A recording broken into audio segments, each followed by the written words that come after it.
the past, I've talked about my fascination, which is really a euphemism for obsession, with the Rubik's Cube. And that is true. The Rubik's Cube is my favorite puzzle. But the reality is, I have a fascination with all kinds of puzzles. The Rubik's Cube just happened to be my first. As a matter of fact, my aunt would buy me a puzzle every year for Christmas. For a long time, I thought it was her goal to find a puzzle that would completely stump me, one that I wouldn't be able to figure out. Most of them I solved rather quickly, much to her dismay.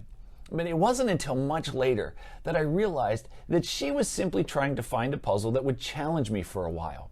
She enjoyed watching me fiddle with whatever it was and wanted to just see the smile on my face when I finally figured it out. She enjoyed watching my wheels turn. She got as much enjoyment out of watching me solve a puzzle as I got out of solving the puzzle myself. This past Sunday, I spoke about the glory of God. And while I was preparing for the sermon, I came across a verse in Proverbs that, ironically, caused me to sit and think for a little while. It says this: "It is the glory of God to conceal a matter. To search out a matter is the glory of kings." Much like my aunt, God's desire is not to stump or frustrate people. He conceals things because He enjoys watching us seek them out.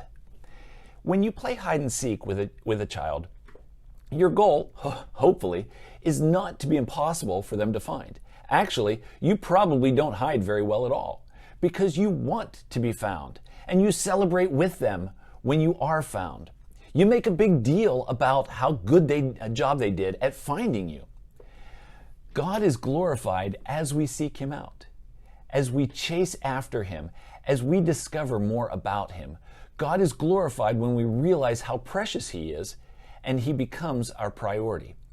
So what about you? Do you value God enough to pursue Him, to seek Him out? He wants to be found, and it is our glory to find Him.